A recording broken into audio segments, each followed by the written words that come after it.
Today is Tuesday, August 11th, 2020. Coming up on Roland Martin Unfiltered, the wait is over. California Senator Kamala Harris is Joe Biden's pick to be his vice presidential running mate. We will unpack this with two panels. In addition, we'll talk to a variety of folks on what this means for Kamala Harris becoming the first black woman on a major presidential ticket.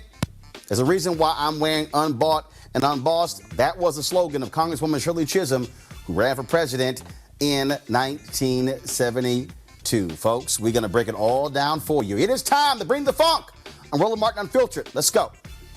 He's got it. Whatever the miss, he's on it. Whatever it is, he's got the scoop, the fact, the find. And when it breaks, he's right on time and it's rolling. Best believe he's knowing. Putting it down from sports to news to politics. With entertainment just for kicks, he's rolling. It's on go, roll, y'all. It's Roland Martin, rolling with Roland now. He's funk, he's fresh, he's real, the best, you know he's Roland Martin now.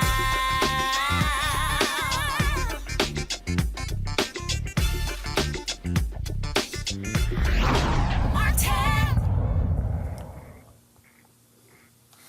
Folks, the wait is over. Senator Kamala Harris of California becomes the first black woman to be on a major presidential ticket after she was picked today by Vice President Joe Biden to be his running mate. She, of course, ran against him in the Democratic primary. There were some tough battles between them in various debates, but it all boiled down to him realizing that she was the best person to go against Donald Trump and Mike Pence in November. In fact, this was the tweet that Joe Biden sent out. He said, "I have the great honor to announce that I picked Kamala Harris, a fearless fighter for the little guy and one of the country's finest public servants, as my running mate." That was a tweet that he sent out at 4:17 p.m. Eastern on today. There was so much speculation as to who was he going to pick. Among the folks who were on his short list, United Nations Ambassador Susan Rice, who served with him in the Obama administration. Also, Senator Elizabeth Warren, Senator Tammy Duckworth. You had Congresswoman Val Demings, Congresswoman Karen Bass. You also had Atlanta Mayor Keisha Lance Bottoms. But it all came down to Senator Kamala Harris. All right, folks, let's get going right to it with our panel. First up, I want to bring up somebody who is quite happy, Reese Colbert, Black Women's Views. Dr. Avis Jones-DeWeaver, she's a political analyst. We have Janice Mathis, National Council of Negro Women, and also Drew Comments. Y'all know Drew. He was one of the big-time male supporters of Senator Kamala Harris. Reese, I might as well start with you. You have been riding with Senator Kamala Harris from day one. You got to be a little excited today. I am over the moon, excited. I got my Kamala Harris side-eye shirt. I'm side-eyeing everybody who wasn't down with Kamala for day one. But guess what? It's water under the bridge because she is the vice presidential nominee. So welcome aboard the Kamala train. Welcome aboard. Obviously, Avis, Joe Biden had lots of great choices. He was under intense pressure from African Americans to pick Senator Kamala Harris, especially black women. Look, many people say he made the right call in the end, but trust me, this could have gone a whole different way. It could have gone, I'm going to try not to be salty in the way that he didn't have control over his people leading up to this. But so I'm going to let it go. But at the end of the day, he made the right choice. As you mentioned, this was the best choice that he can make. If you look at all the different variables in which he seems to be leading Trump in the polls, the one that he seems to still be behind in is this issue of enthusiasm. And if you really want to get that base riled up, you need to make sure that you represent black women. And to have Kamala on there, not only as a black woman, but as a premier, and I would argue the premier black woman in politics today, you cannot have a better choice. So congratulations to her, but also congratulations to him. Janice Mathis, I want to bring you in. Bottom line is this here.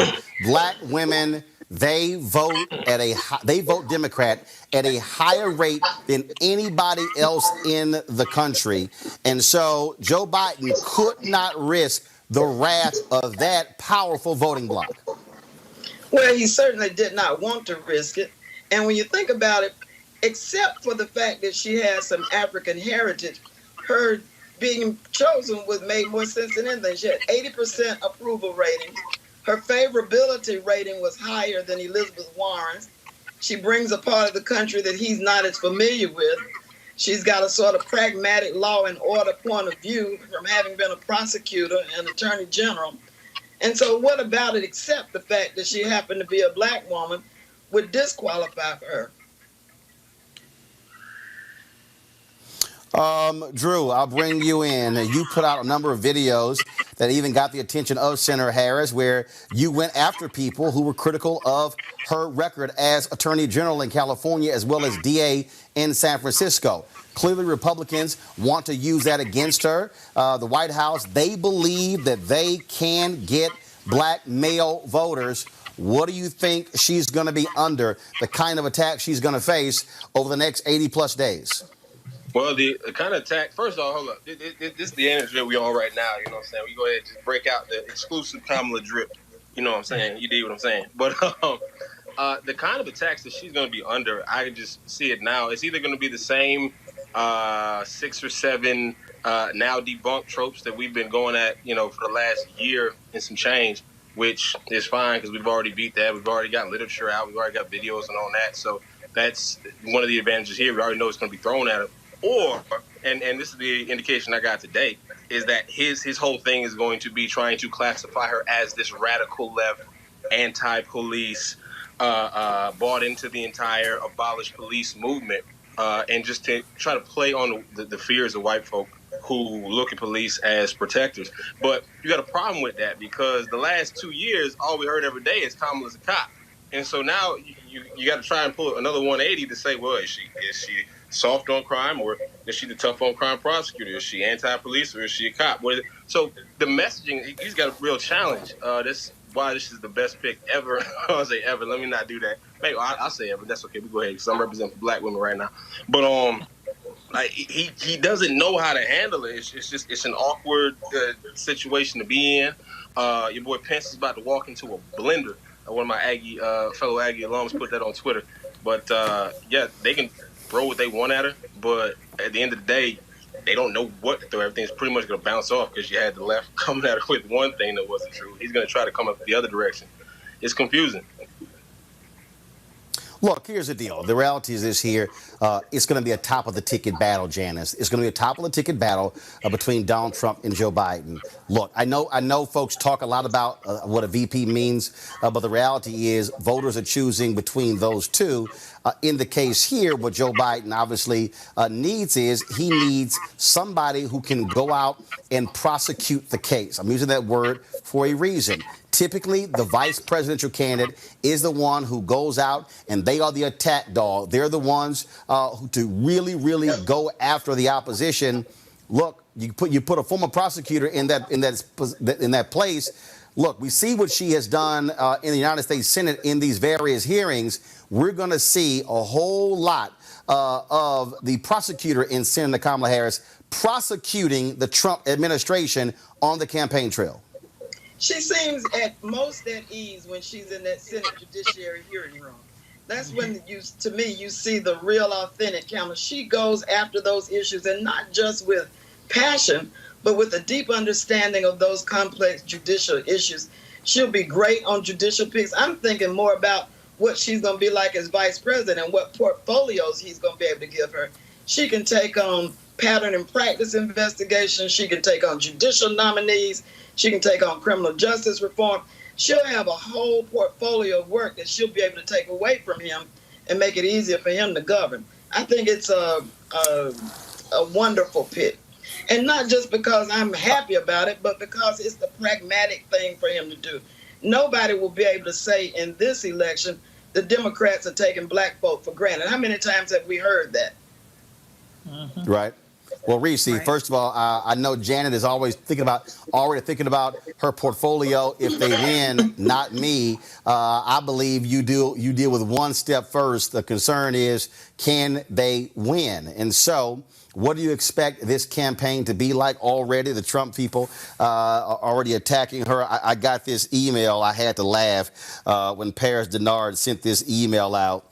I just want to, this is what RNC Chairwoman Ronna McDaniel said. A hiding, diminished, and incoherent Joe Biden didn't just select a vice presidential candidate. He chose the person who would actually be in charge the next 4 years if he is somehow able to win.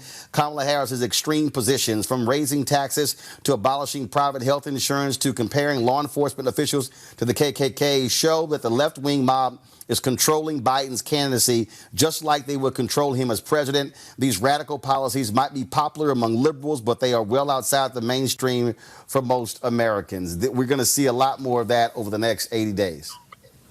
Well, and that's where it was very, very wise of Joe Biden to pick somebody who has a national profile like Senator Kamala Harris does. I mean, she has been on the Colbert Show. She has been all over media for the past several months, really leading the charge on the coronavirus response from the Senate Democrats. She's led the charge on the criminal justice response. And so it's going to be incredibly hard to paint this extreme narrative about a person that's pretty well known and, as Janice pointed out, very popular throughout the country. What this is a competence pick, it's a pragmatic pick, and it's a substantive pick. It really benefits Vice President Joe Biden to have somebody like Senator Kamala Harris, who is actually providing a blueprint with her Senate work and how the Joe Biden administration can tackle the very real crisis, the pandemic that we're experiencing, the racial pandemic that we're experiencing with Black Lives Matter and the criminal justice movement. And so they're going to have a hard time painting her the way that they want to paint her, because there's too much meat in her record, too much substance in what she's been pushing for, and she's too well known. And another benefit that she brings is she has the cultural competency to go into spaces that Joe Biden has struggled with. You know, he made the gaffe about Black people not being as diverse as Latino people, but Kamala Harris can go into AAPI spaces, she can go to Latino spaces, she can go to the Native American community spaces, and she can go to Black spaces, and of course, white spaces. She can do it all. She can prosecute the case. And more importantly, she can give people an affirmative, inspirational vision for what a Biden and Harris administration would mean for everyday people. I want to do this here. Anthony, pull the audio up. This is the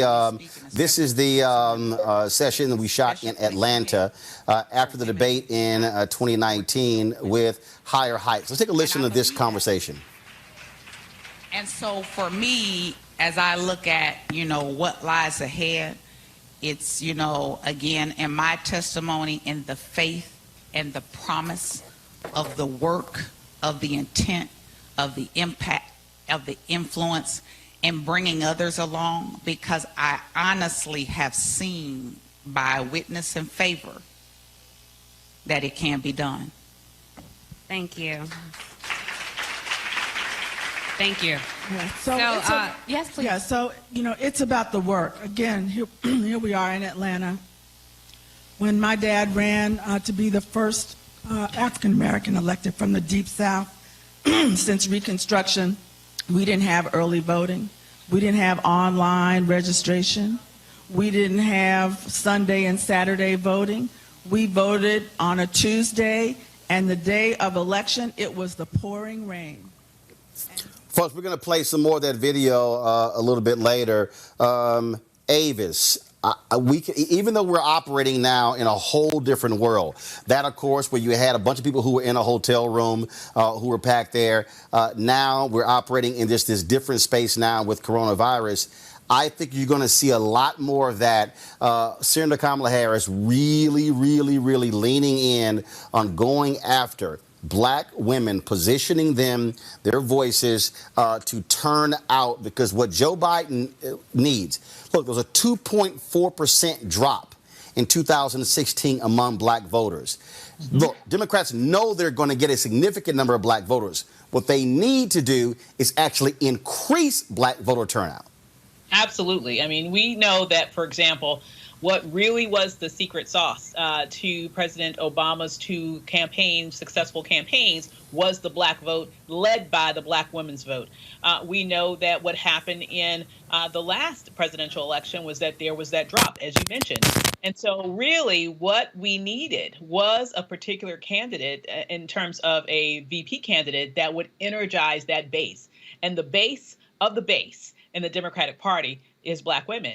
Black women, as you know, have been very active in putting pressure on the Biden campaign to select a Black woman.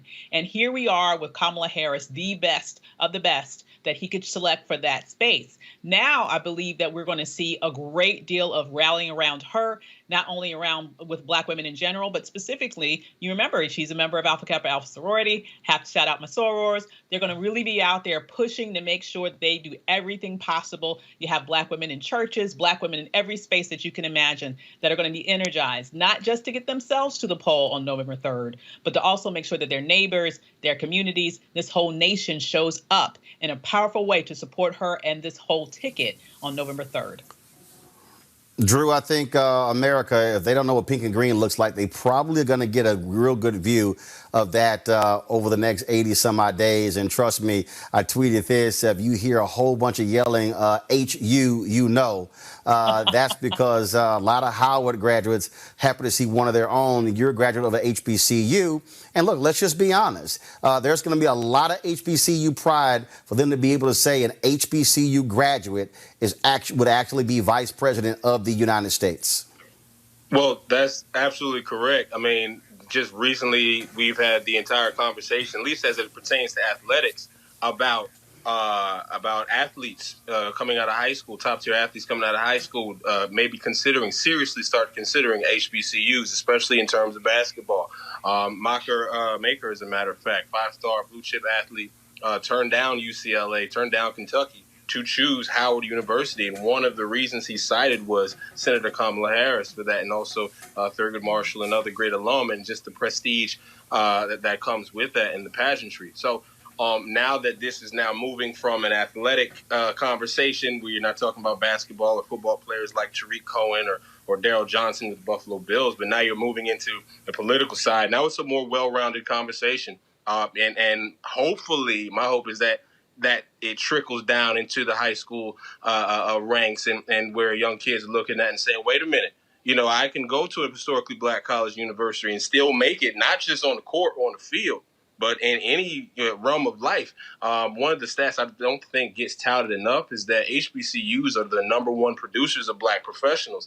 So it's not that you have to turn your back on your own, or you have to say that, well, you know, the HBCUs, no one's going to take it seriously. No, people take it seriously, very seriously. That's where it comes from. I am actually particularly looking forward to, well, I'll say this, as a North Carolina A&T alum, you know, I let Howard have this one. You know, that's all right. That's all right. It's all MEAC love for this one moving forward. I ain't gonna tell him nothing. And we won't have a football season likely this year, so it's not like we can beat them on the field to silence that. So we're gonna deal with that for a while. That's all right. But I'm actually looking forward to seeing the reaction of what is called the MSM mainstream media, what they mean white corporate media, whatever you want to label it. The reaction they have to this Divine Nine culture, especially when they see, like you said, so much pink and green out, because we're going to see just more line jackets than you ever seen in your life at any event. Look, one of the things, listen, I went to a Kamala Harris rally out here in L.A., and one of the things, man, it's crazy. It feels like it's got very step show vibes to it. Like all the kids sit in their own section, they all got nail on. Like they there, like there. It doesn't matter where she goes. Like they're there. She was at Benedict College, matter of fact. And even in the small room, she spoke to the students there before, going on and speaking in mass. They even in the room, boom, you see line jackets, you see all that. And so there's an identifier there. And matter of fact, I actually have an entire album coming out called Kamala Harris for the Culture, where I'm actually explaining, like, no, she's not just for the people, but this is actually a culture. She's actually repping for the culture as well. One of those, aspects of it is her membership in Alpha Kappa Alpha. So I'm looking forward to the confusion from people who don't know what an AKA is. I'm looking forward to, I guess the reaction and just to see, and then, just to kind of see, what happens there. Sometimes a little agitation is a good thing. My only regret is that because of COVID-19, and I hope that everybody's still staying safe as much as possible, is that I'm not getting a step show before the inauguration, and my fried fish plate, my $12 fried fish plate ain't gonna happen. But that's all right. We'll go ahead and take it how we can take it, and I think that this is gonna be something to watch. But here's the deal, though, Reese. We have to look at this reality that, look, there were a lot of black people. There were black people who were very critical of Senator Kamala Harris during the primary season. You had folks who questioning her blackness. You had people who were saying that she was tough on crime. You had them saying all of these things. They were saying, I mean, look, I'll go there. You had some folks whining and complaining that she did marry a black man. I mean, all that sort of stuff out there. And then when people, I already see some people, I'm looking on YouTube, they're like, yeah, what about our policies? Well, when you say policies, what do you think she's been talking about? We've had her on this show 3 or 4 times since the primary, since she dropped out, talking about policy, dealing with black-owned businesses in PPP, dealing with what's happening on the education side. And so the policy piece is going to be something that is important. And so they are still going to have to work for that black vote, again, to increase the numbers over 2016. Absolutely, and nobody is more equipped with receipts than Senator Kamala Harris. Senator Kamala Harris just recently introduced a uterine fibroids research act, which provides $150 million in funding for uterine fibroids, which 9 out of 10 black women suffer from before the age of 50. It is the leading cause of black women having to get a hysterectomy. She has been a leader on the forefront of black maternal mortality. When it comes to the COVID crisis, she introduced the Racial and Ethnic Disparities Task Force to make sure that communities, particularly black and brown communities, are the ones who get the resources that are needed, the PPP, first access to vaccines and things of that nature. And I can go on and on and on. She has actually secured, not just talked about, but secured an additional funding, millions of dollars for HBCUs. She has introduced a litany of proposals that actually address things like, for instance, Ice Cube's contract for Black America. And so Senator Kamala Harris will have absolutely no problem articulating what will be done under the Biden-Harris administration. And as a matter of fact, before she was named as a vice presidential running mate, Joe Biden incorporated her Racial and Ethnic Disparities Task Force into his Black America agenda. And so if people really want to talk about policies, if people really want to get into the substance of it, Senator Kamala Harris is the perfect messenger for that, because she's been there and she's done that. And she actually knows how to talk to our communities, not the Cliff Notes, not the very surface level stuff, and then you can't get into it after that. She knows these things from the inside, from deep inside, because she's well studied on it, well versed on it, and she's actually put forth tangible solutions to close the black home ownership gap, to put more black teachers in schools, and I can go on and on and on. And so I think that what we're going to see here with Senator Kamala Harris is kind of the same thing that we saw with then Senator Barack Obama when he ran. There was a level of skepticism towards him. There was a level of the country's not ready for a black man to be president, but there was a rallying effect, particularly after he became the nominee. And I think that people will have a sense of pride once they take a second look at Senator Kamala Harris. Now you're starting to see people back off of the smears. Now you're starting to see people correct the record. Now you're starting to see journalism change their tone towards her. And so, yes, when Kamala Harris was getting 181,000 out of 200,000 attacks just for her alone after the debates, of course, people are going to have a negative impression. But her work and her visibility since the campaign has raised her profile. She is not disproportionately unfavored. And as a matter of fact, she has high favorables with black people. And so I don't see a problem with that whatsoever. She now has the biggest platform to really show people that she is the one who's going to look out for our community, for the people and for the culture. Janice Mathis, you understand the need to get out to vote. We're in a different space now. We're in a digital world. You and I have talked in the past about, again, how do you mobilize people going from precinct to precinct? And so what is your advice to this Biden campaign, this Biden-Harris ticket, on how to turn people out in this coronavirus pandemic? What should black people be doing when it comes to the digital side in terms of being able to drive people to the polls? I think the most important thing we have to do now, and this is very serious, we've got to anticipate that there will be widespread voter suppression. We've got to anticipate that what's going on with the post office is not a coincidence, attacks on mail-in voting. And I think we've got to challenge our white sisters. If they ever watched the President of the United States deal with April Ryan or deal with Yamiche Alcindor, this cannot be put on the backs of black women alone. Women who think that women deserve to be treated with respect and equality and dignity, this is a time where they're going to have to step up and not march the day after inauguration, but vote on election day. I think it's terribly important that we issue that challenge. We can't be expected to wrestle people to the ground to do for them what is in their best interest that they are not willing to do for themselves. And Reese, Drew, Janice, as well as Avis, we surely appreciate it. Thank you so very much for joining us. We'll be chatting with you a lot more over the next 80 plus days. But with you. I certainly appreciate it, Janice. Thanks a lot. Folks, you. Here is Senator Kamala Harris. Last time she appeared right here on Roland Martin Unfiltered. Here was our conversation.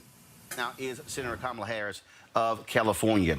Senator, glad to have you back on Roland Martin Unfiltered. It has certainly been an unbelievable week. I went live last night and I said this. That news conference yesterday by the district attorney and the FBI was an abomination. You made people wait 2 hours to come out and say, we have nothing. Then the DA says that there's evidence that they've gathered that shows that there wasn't misconduct. Now all of a sudden, police station goes up in fire. People are out here protesting. Folks are here angry. Now they come back 24 hours and say, okay, we found enough. He's arrested. I said they were fired on Tuesday. If Chauvin had been charged on Tuesday or Wednesday, last night would have not taken place. Well, look, it shouldn't have to take folks burning buildings to be taken seriously about the need that a community has, that the family of Mr. Floyd has to have justice and to receive justice swiftly. Justice delayed is justice denied. And you know, I'm sick of it. I just have to tell you. I mean, this is on the heels of Ahmaud Arbery and Breonna Taylor, and then we can go down the long list. And people deserve justice. We have still, though, in America, two systems of justice. There's the one system of justice for people like Michael Flynn and Trump's supporters who have been found guilty or pled guilty, and then they're let. And there's another system of justice that is applied to black people, brown people in America, and folks sick. You're absolutely right. Folk are sick and tired of it. And one of the things that I said to people is that when you look at this rebellion, people are angry. It was not just black people who were out there last night. It was white people. It was Latinos. People are sick and tired of police, frankly, getting away with these things. Today, the DA said, well, hey, we move real fast in this one. Normally, it takes 9 months to a year. I'm sitting there watching it going, wait a minute. You're telling me it takes 9 months to a year to actually charge a police officer? You've been a district attorney. You've been attorney general. That, to me, is part of the problem. You've got a video where a cop has his knee in full weight on a man's neck for 10 minutes, and we see it on the video. But the DA says normally it would take 9 months to a year. That's why people are angry. But people are hurting also, Roland, and you and I both. People are in pain. because this is not unique to the moment. This has been going on for decades and generations in America, which is that the enforcement of American law is applied differently depending on the color of the skin of the person to whom it is being. And that's just general fact, and we know that to be true. We still in America have as an ideal that gets achieved justice for all equally. I got to get your thoughts about the fact that in a moment like this, leaders lead. Vice President Joe Biden made his particular comment today. Former President Barack Obama also released a statement. I'm going to read that statement a little bit later. Donald Trump comes out to the Rose Garden, nothing. No comment, no statement. But Roland, you know what? No. He made a really loud statement. Well, that's what I'm saying. I'm about to say. He did not speak to it, but he spoke to it. No, listen, I suggest that you rewind it, start from the moment they start walking out of the White House onto the podium, the Rose Garden, and put it on mute. It is such a loud statement. Just walk. Look at it. They made a very loud, and Donald Trump, very loud. He dog whistled to the people that he believes are his loyal supporters to let them know he's still with them.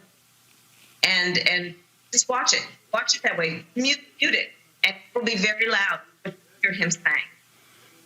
Well, you make an excellent point there because, again, what we are seeing and dealing with is an abdication. All right, folks, I want to bring up now a couple of folks, Melanie Campbell with the Black Women's Round Table and National Coalition on Black Civic Participation also. And so I want to bring her up. Melody, glad to have you back on the show. Are you there?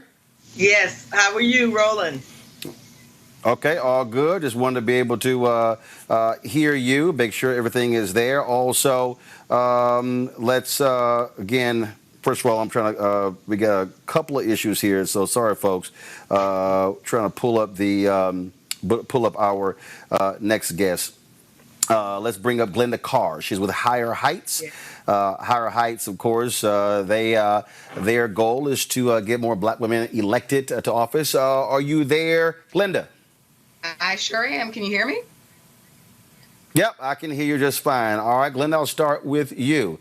That video that we showed from Atlanta, that was a Higher Heights event that took place there.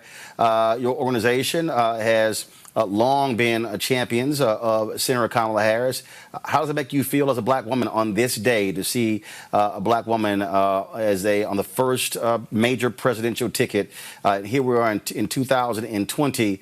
And, of course, the reason I'm wearing this shirt, Congresswoman Shirley Chisholm, when she ran for president in 1972, has been a very, very long time. Roland, I saw your shirt and I ran and got my shirt.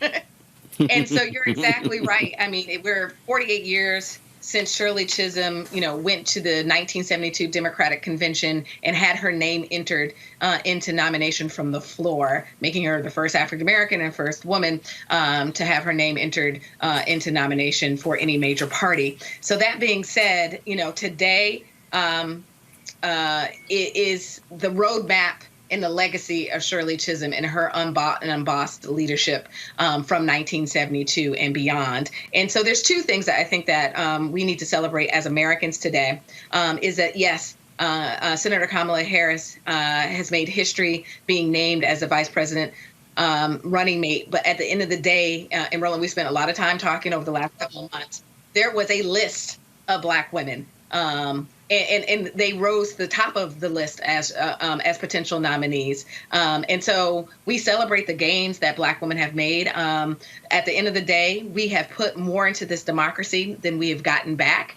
And today is just beginning to be the inch forward. Black women are leading in 2020. Both we will lead at the polls and we will lead on the ballot. So Kamala Harris's name just gets added to the record number of Black women who are running for Congress in 2020. And frankly, last week we now know that we have a record number of Black women nominees, both on the Republican side and the Democratic side, that are marching forward to the November election. And so it's great to see that from the local level to the highest ticket, Black women are leading boldly in this moment, and I think will create the energy for Black women to organize themselves to the polls, but also organize their house, their block, their church, their sorority, and their union. Melanie, African Americans, of course, here we are just last week, 55 years after the Voting Rights Act. And it was extremely difficult for African Americans to be elected to statewide office. And the reality is that Senator Barack Obama was a United States Senator who was Senate to become president. Senator Kamala Harris, before that, was California State Attorney General, statewide office, then, of course, becomes United States Senate. This is what Black folks have been talking about, fighting for, working diligently for, to put African Americans in position for positions such as this, as opposed to simply being left out and ignored. We had Black mayors, but then as you begin to go up for statewide office, it just got tougher and tougher, and this is the fruits of that labor. Most definitely. I was telling someone, I said, her getting the VP slot to be on this ticket, it changes the dynamic. It makes it the norm. I keep saying one of the things about this was it was not about being the exception to the rule, but the norm. So that you're talking about more governors, you're talking about more secretaries of state, you're talking about the ability to have more Black folks in the U.S. Senate, and of course the House. As we've already seen that happening. You've seen that happening on a local level. Now we rise to the top of this ticket for the Democratic Party. I think it changes the dynamic, let alone just in this moment, just take a moment to just celebrate this her story, this American history moment. I just feel my mother looking down, and my grandmothers and all of my aunties and everybody else who tilled the soil for this moment. And then we know we're going to enjoy this moment, so tomorrow we can get to work. And again, that whole point about getting to work, Linda, is critically important because, again, it's great to celebrate an historic appointment, but it doesn't actually mean anything if they lose in November to Donald Trump and Mike Pence. Absolutely. The work now is to ensure that the Vice President Biden or Biden-Harris ticket invests in Black women and Black voters, and that is being in regular dialogue to center our issues and the policies that they will continue to put forth, and to provide the necessary infrastructure, recognizing, Roland, voters are going to be voting during COVID-19. So helping Black women create that safe vote plan, and that safe vote plan is figuring out, are you voting by mail? But frankly, how do we vote early to ensure that our votes are in and that you're voting with less crowds? And then finally, that we are protecting and fighting for every vote to count. And that is the work of not only the campaign, but also groups like Higher Heights and the Black Women's Roundtable to ensure that Black women are prepared to vote. I think we are fired up, both from a policy perspective. We recognize that we need a change in the direction of this country. A poll that we recently did with Cornell Boucher and the Brilliant Corners showed, when voters talking about the vice president pick, that they're looking for a new generation of leaders. They're looking someone that can unify and to make history. And I think Kamala Harris checks all of those boxes. And now it's about getting to work to mobilize our community, but frankly, rooting that in the fact that Black women want economically thriving, educated, healthy, and safe communities. And any candidate, including Vice President Biden and Senator Harris, have to put forth plans and a conversation around how do we actually make that happen for Black women. And that's the key there. The reality is this here. And frankly, whether it's Biden and Harris, Melanie, African Americans, what we cannot do is do what we did when President Obama was there. And that is be happy to see a Black first family. We must be advancing our agenda. Period. And that's correct. And we talked about electing a white man, 77-year-old white man with this black woman. I think the key, what Glenda already said, what you've already said, we've got work to do. I'm also going to put my other hat I'm wearing today. I'm not wearing my Black Women's Roundtable hat while I'm talking. I'm Sisters Lead, Sisters Vote, just to make sure that we're clear who I'm representing on this call tonight. But it's get to work time, and it's not going to be easy. It's not going to be an easy road to make this happen. But but across the board, like any other campaign, the diversity has to be there. I was glad to see Karine Jean-Pierre has been named the chief of staff for his campaign moving forward. I think that's a powerful decision that they made. But across the board, with the Democratic Party, making sure that the diversity is there. I want to thank Glenda early on. You know, we pushed that letter out a couple of 2 or 3 years ago, Roland. I think we were on the call. So we've come a long way. It didn't just start with this opportunity for there to be a woman, and now we have the first black woman who's going to be on a top of a ticket of a presidential campaign. But the work is about the issues. It's about our people. It's about making sure that our community will not just survive where we're going, but we can thrive. We can shift the power all across the board. It's not the panacea, but it sure feels good. It feels good tonight. All right, then. Glenda, as well as Melody, we certainly appreciate it. Thank you so very much. Thank you. Thank you. Folks, I want to share with you right now some of what Senator Kamala Harris had to say at that Higher Heights event that took place in Atlanta the day after the Democratic debate in 2019. Here's some of it.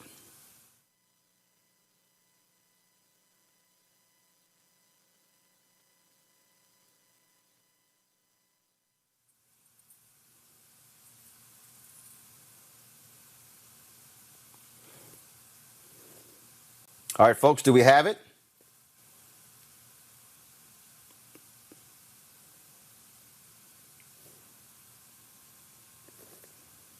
All right, I need somebody to talk to me. Let me know, do we have the video or not?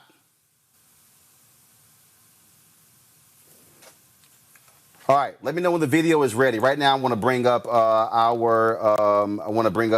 I don't know what's going on with the video there. I'm going to bring up a couple of our panelists right now.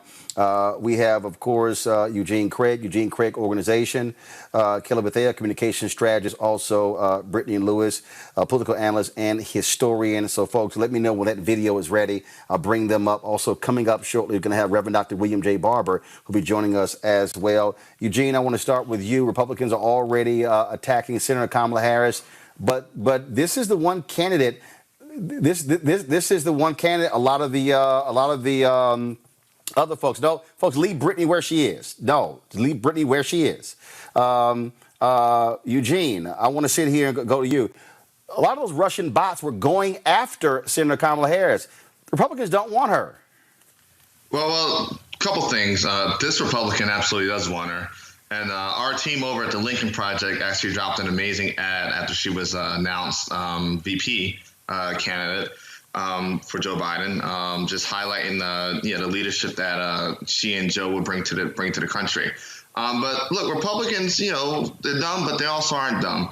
They know what the demographics look like. They know what the numbers look like, and they know what this election is going to look like. And they also know what kind of dog walking is going to take place across this country when Kamala Harris gets to debate Vice President Pence. This is probably the nightmare situation for Team Trump, because now, look, black women are going to be energized to get out there and turn out and turn up, donate and vote. A good black men are going to be energized. And I think the numbers that Team Trump was looking at when it comes to black men are probably going to be cut in half with, which wasn't much in the first place, right? We're looking at 10, 12%, but that probably goes down to 6, 7% with Kamala on the ticket with Joe Biden.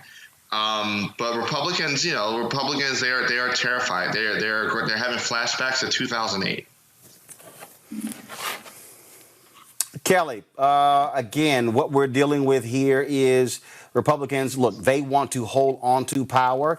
Don't be surprised if they attack her criminal justice record, and look for them to attack the record of Joe Biden as well. Donald Trump wants to champion himself as being Mr. Criminal Justice Reform, but we know what his record actually looks like. No, absolutely. The fact of the matter is, whether you wanted her or not, this is it. We got her ticket, and we need to move on.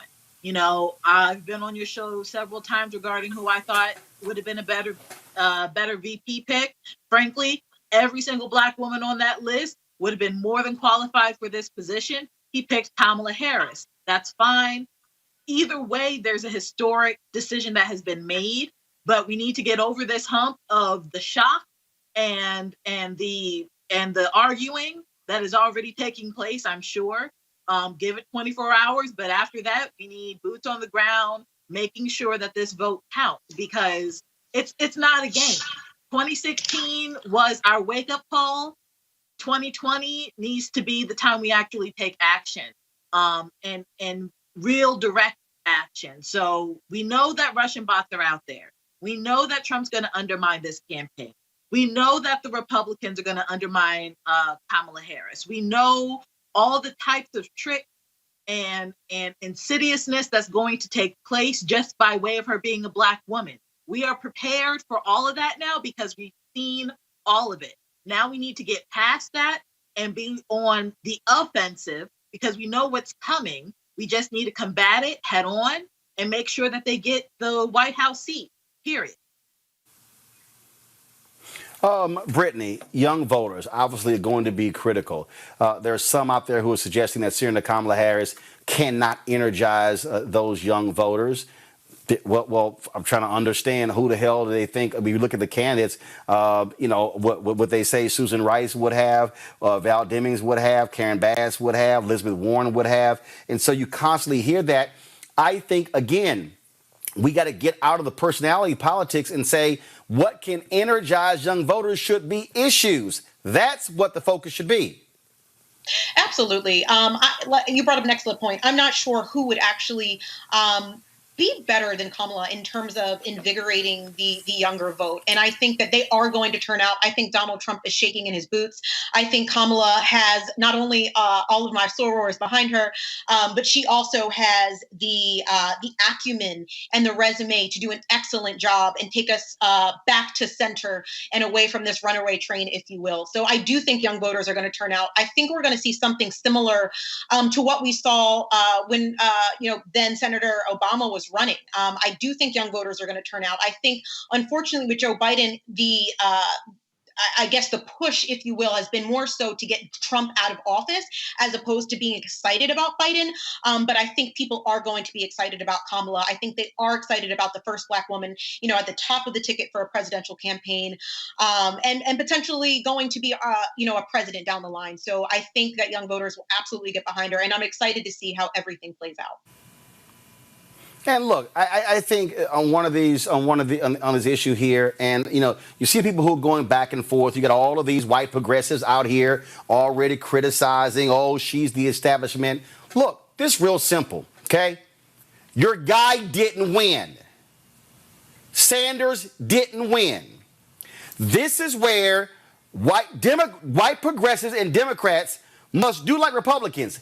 Get your ass in line. This is real simple. November comes down to two people, Biden or Trump, Harris or Pence. Take your damn pick. I don't understand. Eugene, I don't get it. All the bitching and moaning from all of these white progressives. Oh, she's the establishment. Guess what? If you wanted your person to win, you should have got your asses out and voted. He didn't. This is what happens in elections. But the greater issue is this here. You want to win in November because guess what? That guy won't even think about your policies. Exactly. And that's what they have to understand. Look, Bernie Sanders had a shot. He's been running for president essentially for 6 years now. If they wanted Democrat nominee Bernie Sanders, they should have got and turned out black voters in South Carolina. They should engage more than their own white base. All right, that's point blank. Period. That's what it comes down to. Furthermore, Sarah Harris was outside of Joe Biden the most qualified person to be president on that Democrat stage. She was a district attorney, an attorney general, and a United States senator that served on the Judiciary Committee that held this Trump administration accountable in a lot of ways. A lot of those other people on that stage did not. The only person that was more qualified than her was Vice President Biden, and that was only because literally he was vice president. And so the situation is that, you literally have the two most qualified people that ran for office this cycle as a team to go and take down Team Trump. And the thing is this, at the end of the day, you can vote for Biden-Harris or you can bitch and moan for the next 4 years about Team Trump.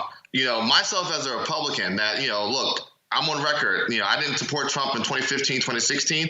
Don't support him now and actively working against him to make sure he loses. But listen, I will be voting for Biden-Harris. And the thing is this, I don't see why any person that calls himself a progressive can let their progressive values be left on the sidelines and let Team Trump run them into the ground because they don't like one or two things about Senator Harris. I want to bring up right now Reverend Dr. William J. Barber with the Poor People's Campaign, Repairs of the Breach. And Reverend Barber, when you were last on, we talked about this. Stop focusing on individuals and personalities. Focus on issues. Always. And, one of the things I'm encouraged by Biden's choice of Senator Harris is historic for the running mate. And I joined others the other day and said that Biden ought to choose a black woman as his running mate. But that was about policy. It was because we need leadership that is ready to fight for issues that matter to all of us. And it was a good political strategy to have a ticket that looks like the country you want to build. But in addition to the face of the ticket, we have to have a broad coalition. It requires the focus of the ticket. So now what Biden and Harris have to do is to show us that they're going to focus on systemic racism in all of its forms, poverty that's facing 140 million Americans, ecological devastation, health care for all that's traumatizing 114 million Americans that are either uninsured or uninsured. We're going to deal with this deadly COVID. We're going to challenge this war economy. We're putting, 5 times more in war almost than we are in dealing with issues of poverty and infrastructure and education. And if the face and the focus, the identities and the issues come together on the ticket, then that's the possibility of a transformative election. But guess what, Roland? We can't just sit back and say, are they going to do it? We have to push. Just like we pushed for a person to be on ticket, you have to push for the policies. I just sent a note out to the Democratic Party. We don't endorse. I said, how can you have Kasich on the opening night, Kasich on, who was horrible for us in voter suppression and in welfare reform, and not make sure that the issues of poor and low-wealth people are center stage. We have to stay on it. This is a battle. This is a fight, and I hear people saying what they're not going to do and what they're going to do. Listen, in this political arena, we don't elect Jesus, we elect individuals. Now, if it was Jesus, you don't have to stay on Jesus because Jesus is going to do right anyway. But if anybody less than Jesus, Roland, you got to stay on the issues. You got to stay with it. You got to keep pushing. You got to push. I never will forget what Obama said when somebody asked him, would Dr. King have been supporting him when he ran? He said, no, he would be pushing me. He would be pushing me on the issue. It's the same thing that's got to happen now with this ticket. We just announced today, Roland, we had a big news conference, 30-some news outlets called Unleashing the Power of the Poor. In 16 states, if poor people turn out around an agenda, not a personality, around an agenda, it only takes 1 to 19% in 16 states for poor people who didn't vote last time to alter the election and to choose who sits in the United States Senate and who sits in the presidency. That's where our work has to be now as we're going forward. Well, and the thing is, again, for the people out there who say, oh, we didn't get the progressive VP candidate we want, this is very simple. I got a choice. If these are my issues, who am I more likely to get most of my agenda from? Will it be Biden-Harris or Trump Pence. That's how you make political calculations. Because otherwise, if you, like I got one person on YouTube like, I'm not voting for either one of them. Well, what you basically have just said is, I don't care. That's the problem. When you're making a calculation, it's like, okay, out of the two, who do I think I could possibly persuade? Who do I think I could actually meet with? Who do I think if I can't get 100%, I can get 80 or 70? Where I come from, 70, 80% is better than zero. All day long, Doc. And not only that, it is, I went down and looked at Senator Harris's record, ACLU, 100% voting record, NAACP, 100% voting record. I looked at the things she signed on with Senator Warren, and how they were joined together. So, first of all, you need to do your study. Now, anybody that says they're not going to deal with anybody that they don't like for one or two things, that means you don't even deal with yourself, because nobody is totally comfortable with their own self. But listen, A. Philip Randolph, in the middle of the Great Depression, made FDR a great president. Made him a great president. When King and John Lewis made Lyndon Baines, he was a segregationist. And it wasn't even an election year, but they did the kinds of things that made them move. Let's be very clear. We're going to push in this election. We're going to turn people out in this particular election. We know the racists and the thieves that we have in the office now. We know what we have in McConnell and Trump. We're going to push this ticket, going to push them to articulate the right things. We're going to push them if they win afterwards. We're going to stay at them. Listen, we had a plan to march this year, Roland. Poor people's campaign. We didn't have it for COVID, but we had it online. 3 million people showed up. Don't think that we're not going to do the same thing if there's a new if Biden and Harris win on behalf of the issues. We're going to demand in the first 100 days you address the issues that are hurting millions and millions of black people and poor white people and so forth. But the last thing you can do is have like we had in 2016. We complain about Trump. 79,000 votes got him over in 3 states. 100 million Americans stayed home. 34 million poor and low-wealth people. And what poor and low-wealth people around the country are saying to me now is we're organizing. Wait a minute. We don't have to say we're not going to vote and we're just going to stay home because nobody's talking about our issues. We can vote, organize, and make them talk about our issues.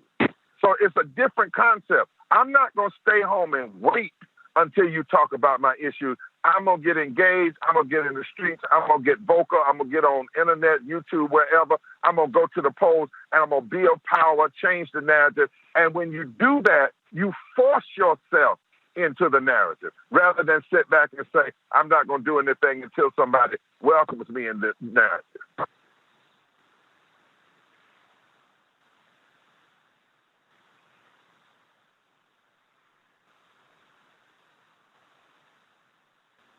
Did I lose him? You there? No, I said as Reverend, y'all released the Power of the Poor vote study today. We were together in Mississippi and North Carolina. You have been saying for years, poor people could literally change the electoral process if they use their power to do so and actually vote. That's right. And it doesn't even take 100%, Roland. It doesn't take 80%. I mean, we now have a document, an empirical data document that actually says, stop talking to politicians, stop saying poor people don't vote. There's 2 reasons this study showed. Number one, a lot of them don't vote because of voter suppression, transportation, illness, and because, we don't have the kind of system that's really open. We ought to have election day as a holiday, so forth and so on. But be that as it may, the other reason is they have not heard their issues. So number one, to the party and to the parties and to people who are running, talk about the issues that impact poor people. And not only poor people before COVID, but now we're going to have over 50% of Americans living in poverty, 114 million people without health care, 30 million people unemployed. Those issues have to be front and center, not on the margin. We don't need moderation now. We need those issues at front and center. But there's another thing. Poor people are saying, wait a minute. You mean to tell me if black poor, white poor people, low-income people, and white poor, low-income people, and brown can get together and just concentrate about 20% more of those who did not turn out, we can shift an election. Oh, if that's the case, not only are we going to wait, as I said, for others to talk about issues, we're going to push into it and change elections. We had, Doc, I don't know if you heard, but in Tennessee, there's an African-American woman that just won the Democratic primary. Nobody thought she would. She was raised up in the Poor People's Campaign. We never endorsed her, but she won. She won on issues. People came to her over issues. The Kentucky governor that's there now, we didn't endorse him, but we pushed issues so hard. He talked about the issues we're concerned about, and black poor people from Louisville and white poor people from the mountains got together, and he's governor of the state of California, of Kentucky now. And that can happen all over the South. We've got people, it can happen. And so that's why, Roland, what we're going to do is focus on these Senate seats, because this report shows us the Senate is in play and poor and low wealth people are in play. And if you win the Senate, you'll also win at the top of the ticket. So if you can turn Senate races, you can also turn these presidential races in states that often have been seen not able to be progressive. They're not progressive, not because they're not able to be progressive, because they haven't been organized and we have not worked to push poor and low wealth people out. So poor and low wealth people are saying we're going to take matters in our own hands and we're going to build this coalition and turn out. Reverend Dr. William J. Barber, we certainly appreciate it, sir. Thank you so very much. Take care. God bless. All right. I want to go back to my panel here. Brittany, I want to go to you. Again, it really bugs the hell out of me, Brittany, when I see these people who just I got somebody on YouTube like, well, these boomers, I see this Angry Jenkins. Boomers love this ticket, but younger generation got to deal with the shit that comes from it their whole lives. How about this here? If younger voters vote, if younger voters stop waiting to get tickled and have this, oh my God, I'm falling in love with somebody, you do exactly what older voters do. You participate in the process. That's how you change things.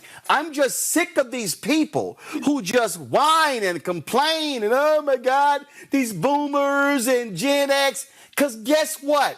Older people vote.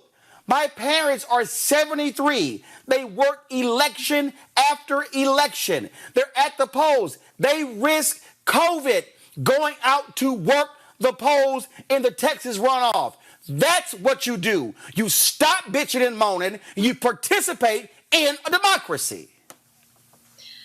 Oh, Roland, I couldn't agree more. And I think here, let me say this to the followers who are frustrated by the ticket collectively. I was not a Biden supporter, nor, even though this was a Black woman and an AKA a supporter of Kamala. However, the reality is I am going to vote. I'm going to vote for multiple reasons. The first reason is our ancestors fought and died for that right. Too many people have lost their lives for the ability to do that. But more importantly, we are on a runaway train with Donald Trump and these white nationalists that are in office. And it's imperative, even if Kamala and Biden are going to bring us, quote unquote, back to center because they are a moderate ticket. The reality is, and I think Reverend Dr. Barber put it best, at the end of the day, that doesn't mean that we're going to stop fighting. That doesn't mean that we're going to stop for pushing for a more radical and a more equitable change beyond the status quo. But the reality is the fight looks very different if we have another 4 years of Trump versus us having another 4 years of Biden and Kamala. So for that reason alone, the young voters not only need to get out and vote, but we can still be invigorated. We can still push for extreme and radical change. But at the end of the day, let's push for that extreme and radical change with a Biden, Harris ticket. And see, this is the silliness that just gets on my nerves.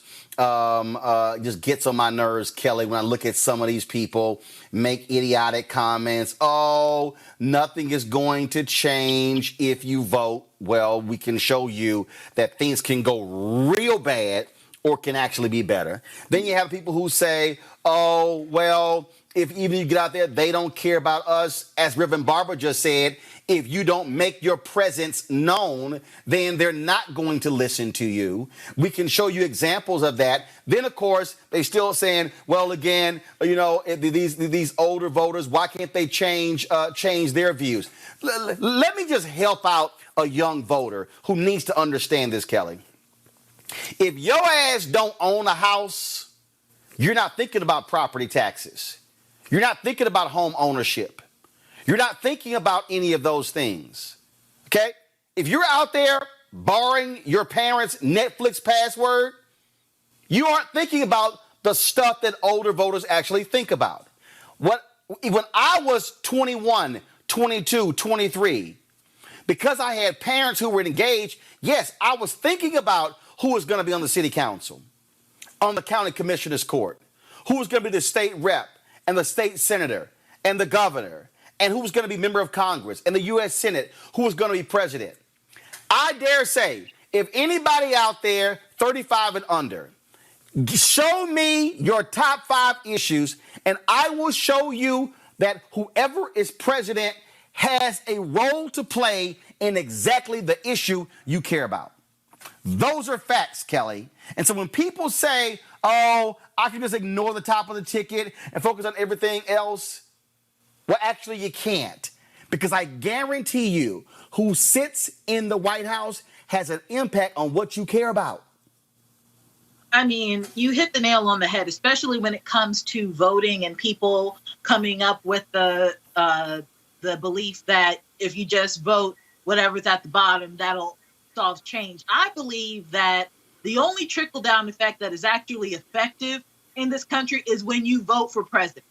Because the executive branch is the branch that trickles down into local politics. It trickles down into everything that we are affected by, that we individual citizens touch.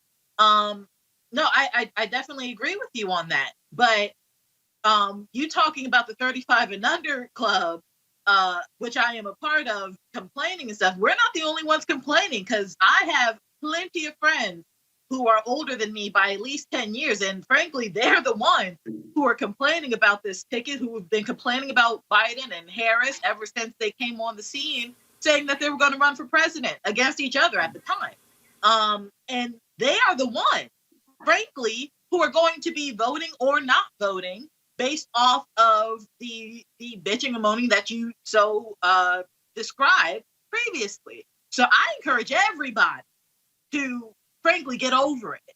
The ticket is here. We need to vote for this ticket if we want Trump out. You want a multi-party system? Guess what you got to do? You got to vote in this system now so that we can change the system later. Because it's not going to work from the outside in. Not right now, because everything's so fractured. Eugene, I'm reading this comment here. This Michael Coates. Roland's out of touch with reality. He is not in tune to what's happening in the streets. Oh, actually, I am. And what I'm also in tune with, I'm in tune with student loan debt. I'm in tune with health care. I'm in tune with the fact that the black home ownership rate is at its lowest level since the Fair Housing Act was passed in 1968.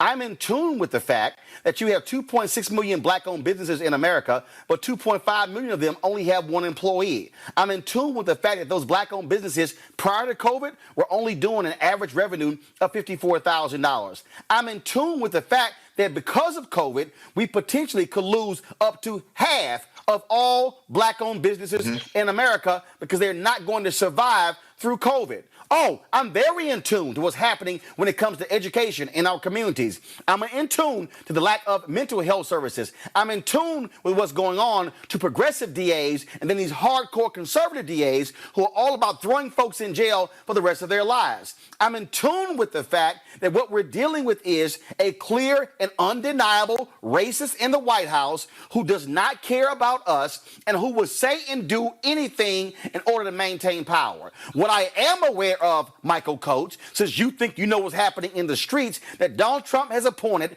203 federal judges since he has been there. That represents 25% of all federal judges in America, Eugene. That means that if Donald Trump gets reelected, he will, at the end of 4 years, will have appointed half of all federal judges in the United States. And those federal judges do not like civil rights, do not like the environment. They are pro-business, and they also are pro-law enforcement. So, Michael Coates, you tell me, who the hell kind of judges do you think are likely going to be picked by Biden-Harris compared to Trump-Pence? By the way, Michael, the judges Trump is picking, those judges are between the ages of 35 and 45 because they want them to be there for the next 50 years. That means, Michael, when your children file a lawsuit, they're likely going to be going before a judge that Trump picked.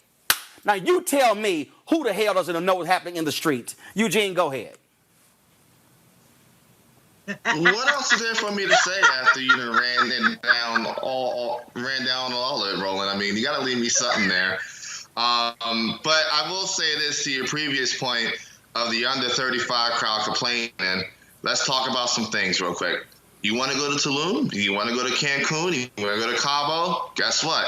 Your president of the United States might affect that, and the leadership that's there when something like coronavirus hits might affect that. You want student loan forgiveness? Hey, your president might affect that. You don't want your friends to be tear gassed, shot with rubber bullets, or beat up by batons by militarized federal police forces that shouldn't be on our streets in the first place while they're protesting about their survival as black people in America. Hey, who's in the White House may just affect that. Who's in the U.S. Senate may just affect that. Who's your governor may just affect that. And I mean, and you can go down the list. I mean, you ran down most of the list. I don't have to rehash it. But the thing is this: at the end of the day, numbers don't lie. The biggest voting population in this country are the under 35 millennials and Gen Z.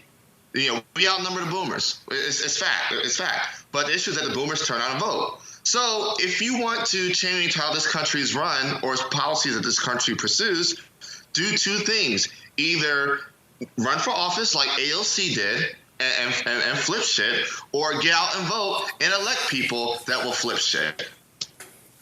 Well, let this here. So there's this one person who complains, well, why are you upset that progressives, this Bruce Leroy just sound like an idiot. He goes, how can you bitch about Biden picking a black woman VP and then trash progressives because we want a progressive VP? Well, you didn't get one.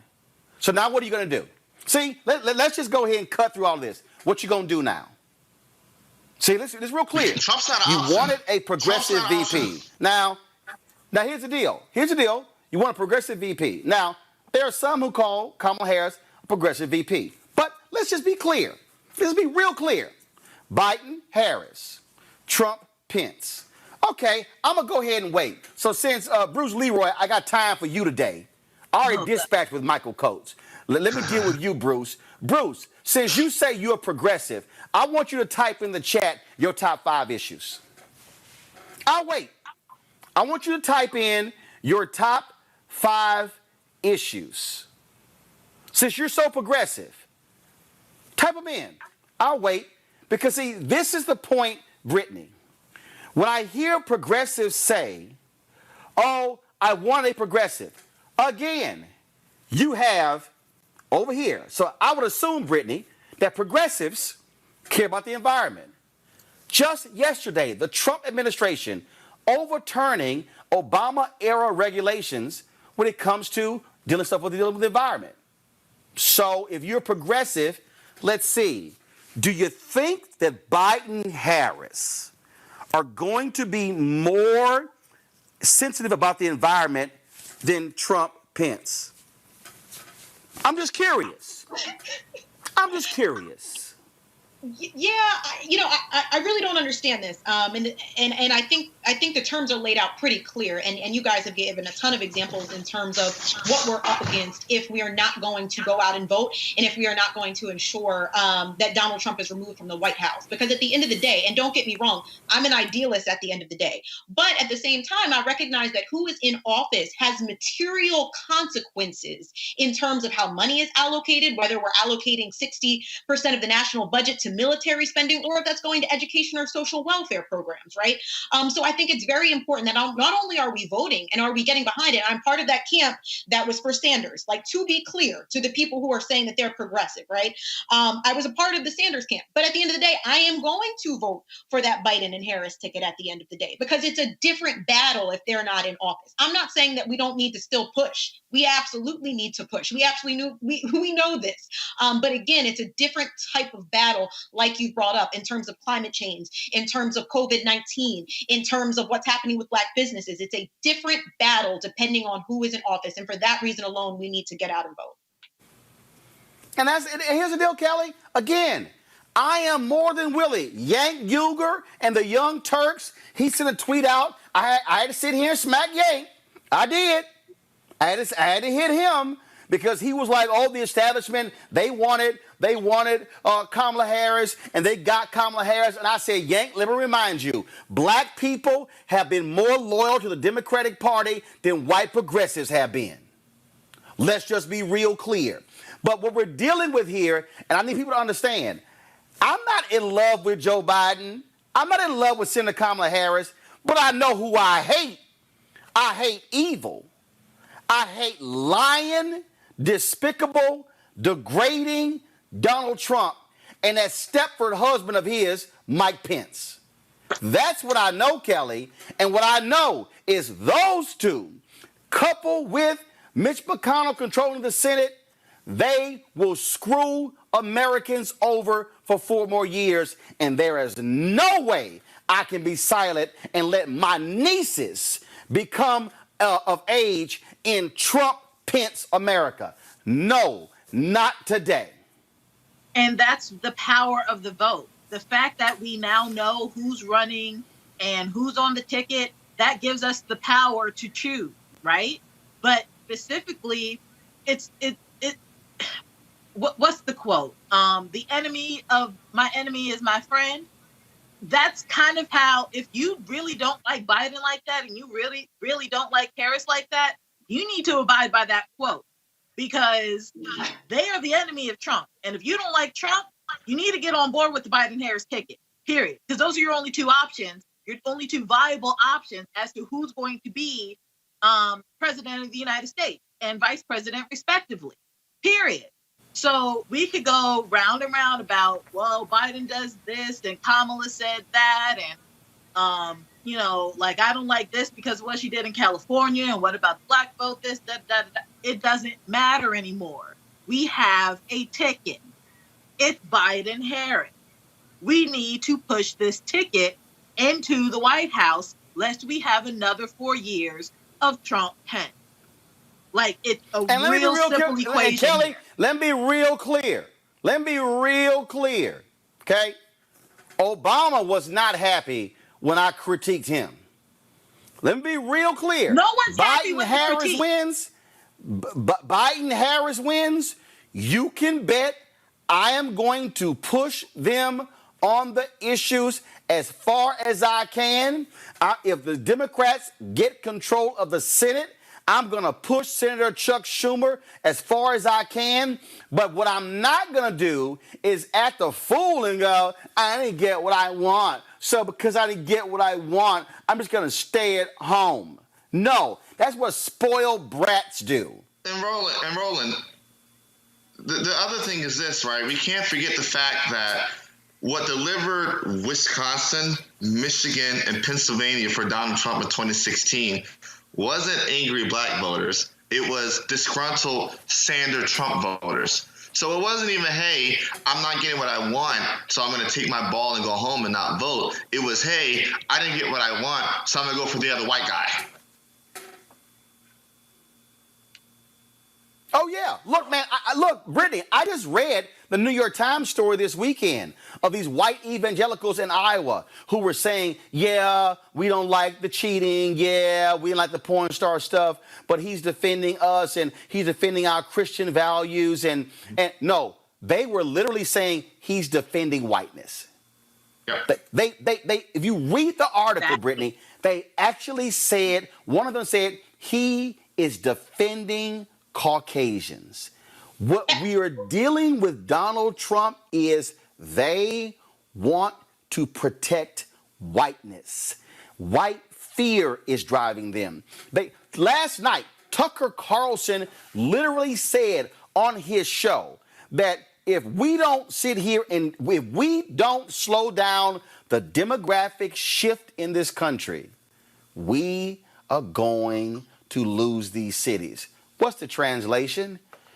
If these black and Latino people take over, it's over for us white folks.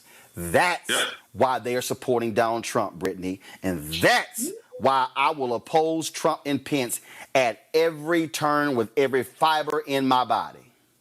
Absolutely. We know Trump is a white nationalist. I mean, we've known this from his earliest days in Atlantic City. We've known this by the properties he's owned, where he basically explicitly said, I'm not allowing brown and black people to live in my building. I don't want poor people here. We know that, you know, his actions in response to those that were in Charlottesville, which were neo-Nazis and white supremacists. We know even the people that have been appointed, right, who very clearly had white nationalist stances that are working literally in the White House right alongside him. So again, and I'm really saying this to the folks who are critiquing Biden and Harris, I'm with you. We understand that there's not going to be radical change coming through them, and we will push them once they're in office. But we have to get them in office first. And at the end of the day, there's nothing worse on this planet than a Trump-Pence for another 4 years. Let me read this idiotic post, Kelly, from this Salim Hill. Roland, you can't do nothing to Biden and Harris once they win, but yelling from the internet, and that did nothing to Obama team. Okay, so let me just, Kelly, the reason that's idiotic is because you can push folk when they win. You can all of a sudden drop 1,000 people standing in front of the White House. You can say, yeah, we're going to push you on this, and all of a sudden 5, 10, 20, 30, 50,000 phone calls and emails flooding the White House. Actually, you can. The difference, Kelly, is will a guy like Salim Hill really do it? See, that's the real deal. See, when people say you can't do anything after they win, those are the people who are too lazy to use their voice after the election. I keep saying, Kelly, the end of the election, the end of the election is the end of one process, and it's the beginning of another. I don't understand that statement of you can't do anything once they win, because once they win, that's when you have to do something. That's when they have the power to do something in your favor. They can't do anything for you as a nominee. They can't do anything for you in the capacity pre-presidency. They have to win in order for something to benefit you. So that statement just doesn't make just logical sense to me in any regard. But to say that you can't do anything once you win outside of the rationale that I just stated, that's what protests are for. That's why we're out in the street now. Like you said, you got the phone calls, you've got the emails, you've got the protesting and the assembling and all of these things. Like LBJ, like we stated previously, he was an out there racist. You know what I'm saying? Like, and he still listened to King and got those acts passed. So you can't say that absolutely nothing can happen once you're in office. He was able to do something in spite of his personal ideology because of the persuasion of the other side and the backing of the other side. It wasn't just one person. It was a whole movement that came to the table in order for those acts to pass. So don't act like our voices mean nothing. One voice alone may not be able to do it, but when we come in the Legion, that's when change happens. So that's why we're out in the streets now. That's why we need to vote in November. Look, let's look at North Carolina. Eugene, we had Reverend Barber on. Yeah. After Obama won North Carolina by 14,100 votes in 2008, Republicans moved to do voter suppression.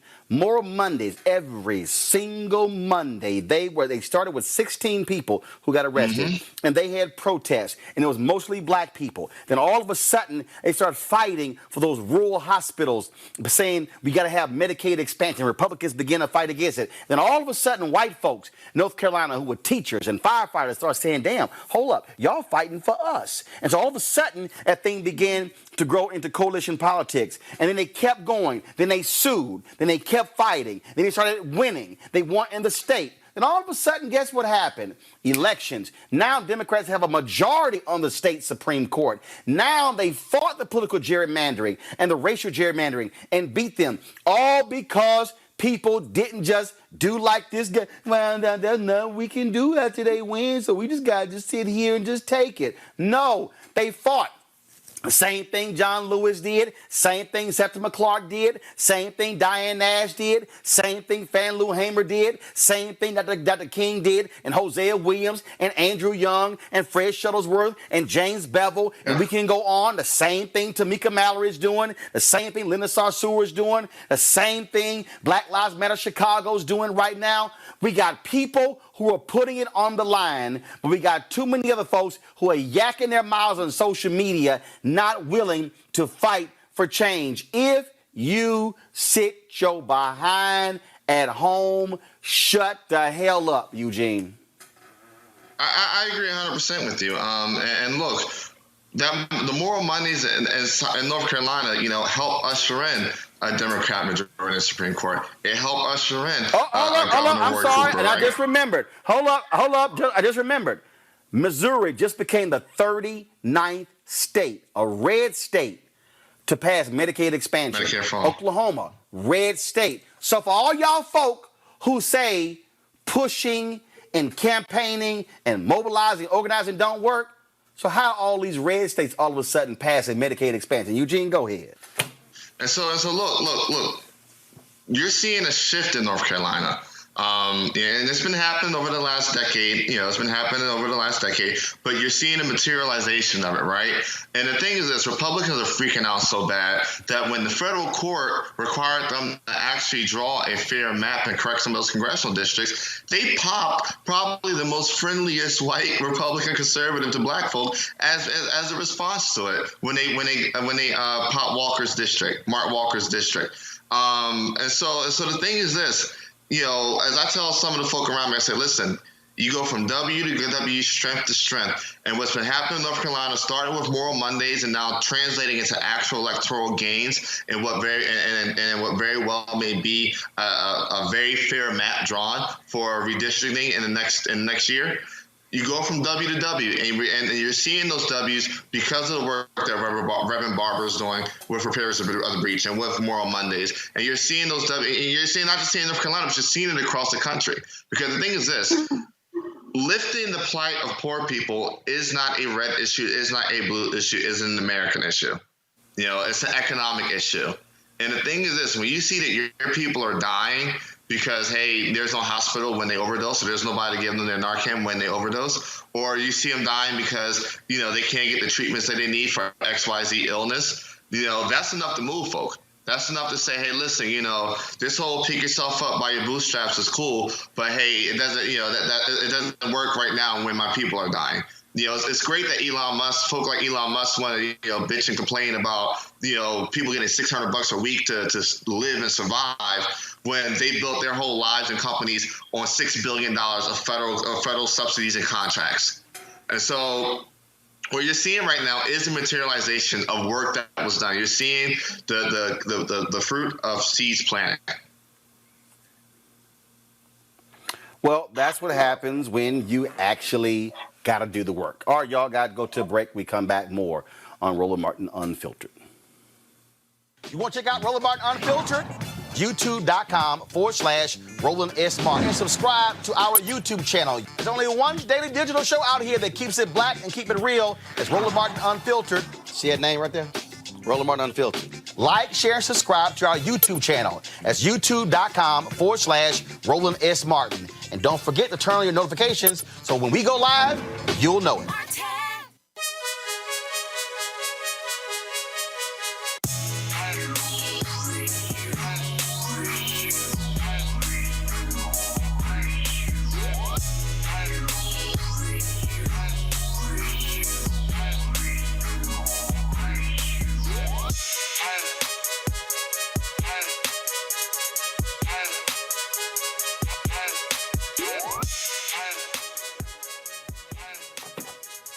All right, folks, Seek.com is a black-owned company, and of course, they have a great deal for those of you who watch Roland Martin Unfiltered. You can get their VR headset or those amazing 360-degree 4D headphones, which is great for music, great for gaming, all kind of different things. You can do that by going to Seek.com, CEEK.com, using the promo code RMVIP2020. You can also subscribe to Seek.com. This is a virtual reality website. Mary Spiel, she is a sister, she is the founder of this company. And so, again, you can use the promo code right here, RMVIP2020, RMVIP2020, to get a discount for those VR headsets and for those headphones. All right, folks. I told you we have the video queued up when Senator Kamala Harris was speaking in Atlanta after the Democratic debate in 2019 with the women from Higher Heights. I want to play some of that for you. Here it is. Well, before you leave, I just want you to help me, please, and the audience, I'll ask your help as well, to please help us welcome to the stage Senator Kamala Harris.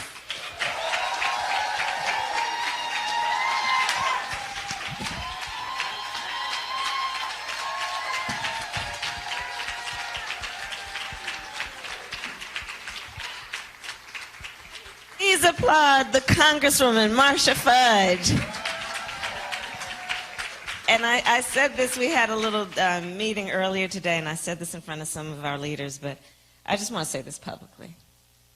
Marcia Fudge is an incredible national leader. She is a voice always that speaks truth, even when it may make people uncomfortable, but it needs to be spoken. She is extraordinary. I've seen her in rooms where there are cameras. I have seen her in rooms where there are no cameras, and she is always the same person, speaking about the issues that must be spoken and heard, on everything from national security to what we need to do around civil rights. Yeah, please have a seat. But I just want to talk about her as a sister girl. Because from the beginning, Marcia, you have been so incredibly supportive of me. And through the ups, through the downs, you are just consistently there. And your leadership, your advice, your counsel, your friendship, your love mean the world to me. So can we please hear it from Marcia Fudge? Okay? And travel safely. Travel safely. Travel safely. Thank you. Okay. Hey, everybody. Okay. Good morning. Welcome. Good. I'm glad to be with everyone. Good morning, everyone. Thank you for being here. Good morning. Congratulations on a great performance last night. Thank you. Thank you.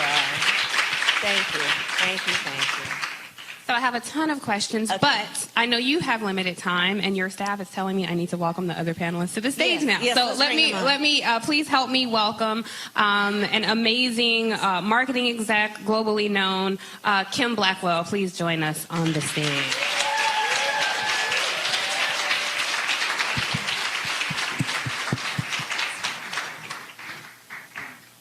And thank you. And we're also joined by one of our hosts for the day, Linda Carr, the CEO and president of Higher Heights. Oh, sorry. Sorry. I still haven't woken up this morning. I'm just thanking you publicly. What I meant to say is we have a representative from the ACLU with us.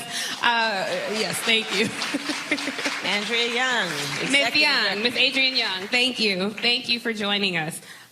This is an amazing panel. I just want to take a moment and remind everybody, because so many people seem to forget, that voters look a lot more like the people on this stage and in this room than they do like everybody else. Yet we're talked to the least. But anyway, I digress. So back to last night. It was an amazing performance. I think it was really great for America to see some contrast between you and the other candidates. Yes. And I want to start with, there were so many moments you had last night, but I want to start with the moment you had with Mayor Pete Buttigieg, because I think that really spoke to what a lot of black voters wanted to hear. I appreciate your response this morning about not comparing struggles, but talk a bit, if you will, about black voters, your black voter strategy, and what your campaign has been doing to reach out to this constituency group. Thank you, Tiffany, and to everybody on the stage and everybody here. There's so many leaders in the room and certainly on this stage, and I'm honored to be with you and under one roof together, because I know that so many of us are often the only one like us in a room. And so I hope that everyone can use this moment to also look around the room and remember that when we are in those rooms, seemingly the only one, that we're all together in that room. And let's always remember that and hold that close.